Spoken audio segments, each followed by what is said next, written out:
भगवती रेवा मंगलम मंगलप्रदा मंगलम शैलस्य कन्या मंगलाये तनोसरी। भगवती नर्मदा पवित्र नदियों में गंगा, यमुना, गोदावरी, नर्मदा, कावेरी, सरयू, महेंद्रन्या, चरमवती, वेदिका ये पुण्यवती सरिताएँ हैं। इनमें स्नान करने से हमारे सारे पाप क्षीण हो जाते हैं। और कौन से पाप हो, ऐसा कहा गया कि अनजाने में जो पाप हुए हैं वो क्षीण हो जाते हैं, पर जो जानबूझकर जो पाप किए भैया उनका फल तो भोगना ही पड़ता है। वह फिर भी ये कृपा करते हैं तो कुछ ना कुछ तो अंश रूप में कम हो जाते हैं। आज हम आपको बता रहे हैं स्कंद पुराण के अंतर्गत कि धर्म विमुख मनुष्य हो जाता है। आज हम देखते हैं जैसे भी धर्म का नाम लेकर के नाकों से कोड़ने लगते हैं। तो भैया धर्म के प्रति अरुचि कराने वाले कौन कौन से पाप हैं, इनके कारण धर्म से आदमी विमुख हो जाता है। तो कुछ संक्षेप में, वैसे बहुत लंबे चौड़े बताए हैं। और आज तो स्थिति है कि प्रायः हम सभी जानते हैं बुरे काम क्या है, और बुरे कामों में बड़ी लंबी लिस्ट है। यदि हम कहने लगे तो एक पुराना अलग से ही बन जाएगा उसका। तो हम संक्षेप में आप बता रहे हैं आपको कि किस प्रकार से 3 प्रकार के पाप बताए, सूक्ष्म, स्थूल और सूक्ष्मतम। ये 3 प्रकार के पाप बताए हैं। और विशेष रूप से मनसा वाचा कर्मणा, कुछ पाप मन के द्वारा भी होते हैं, कुछ कर्म के द्वारा, और कुछ वो वचन से होते हैं। वचन से भी, हम वाणी के द्वारा भी पाप करते हैं। तो ऐसे कुछ संक्षेप में बात आपको हम आज बताने जा रहे हैं, ध्यान दीजिए। कहा करंधम धर्म से करते हैं जो दूर, महाकाल बतलाइए पाप कौन से क्रूर।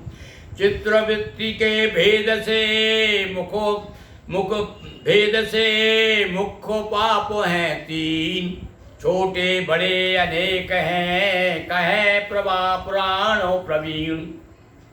सूक्ष्म तथा स्थूल सूक्ष्मतम, ये सब 3 प्रमुख है पापम। मन वाणी कर्मों के द्वारा होता निषिद्ध पाप प्रसारा। अन्न वरिष्ठ हेतु रत जो मन, पर धन अरु पर स्त्री चिंतन। हाँ भाई देखिए, पर स्त्री का चिंतन करना, पर धन के प्रति लालायित रहना, मन में इस प्रकार से दूसरों का जो अनिष्ट चाहता है, अनिष्ट सोचता है।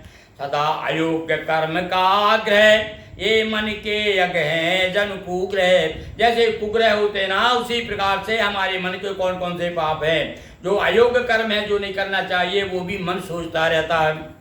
तो झूठे कटुक बचन व्रतधारी, निंदा चुगली भी यति प्यारी। अब बताया भाई वचन के कौन कौन से पाप हैं। तो कुछ लोगों को हमेशा बड़ा मजा आता है दूसरों की निंदा करने का, चुगली करने का। ये सब पापों के अंतर्गत आते हैं। हिंसा अरु अभक्ष हो भोजन, और दूसरों को मारना, अभक्ष भोजन करना। नित्य मिथ्या भोगों का सेवन, और मिथ्या भोगों का निष्पत्ति सेवन करना। काम क्रोध मद मोह अपारा, ये सब पापों का परिवारा। ये सब क्या है, ये पापी हैं। कहा है ना भाई, वहाँ पर जब बहुत क्रोध कर रहे थे परशुराम जी, तो भगवान लक्ष्मण जी क्या कहते हैं कि क्रोध पाप कर मूल। मतलब कहने का ये हुआ कि काम क्रोध मोह मद, ये 6 विकार जो हैं, ये विकार क्या हैं, ये पापों के पिता हैं। इनके द्वारा ही तो लोग पापों की ओर उन्मुख होते हैं। गो ब्राह्मण अरु साधु हित, जिसके मन में बैर। और कुछ लोग तो जे बिन काज दाहिने बाए, बिना कारण ही ब्राह्मणों से, साधुओं से, संतों को निंदा करते रहते हैं, अपमान करते रहते हैं, उन बैर ठान लेते हैं। तो उनके लिए कहा है, उनको भैया ये कई स्थान है, उनके लिए तो आगे नरक हैं। और कौन कौन से नरक हैं, इसके बारे में भी, नरक के विषय में भी हम आपको समय समय पे बताएंगे। और मैं समझता हूँ पहले नरक के बारे में भी कुछ चर्चा हो चुकी है। तो इस प्रकार से भैया पापों के बारे में संक्षेप में जानकारी प्राप्त की। गो ब्राह्मण अरु साधु हित, जिसके मन में बैर, महाकाल का वचन है। ये महाकाल और राजा करंधम और दोनों में संवाद हो रहा है। करंधम जो है राजा महाकाल से, भगवान से पूछते हैं, तब वो भगवान बता रहे महाकाल के रूप में जो आए हुए हैं। तो इस प्रकार से आज हमने पापों के बारे में बताया। बोलिए उमापति महादेव की जय, नर्मदा मैया जी की जय। हर हर महादेव शंभो। दोस्तों वीडियो को लाइक शेयर करें, चैनल को सब्सक्राइब कर बेल आइकन पर क्लिक करें। बहुत बहुत धन्यवाद।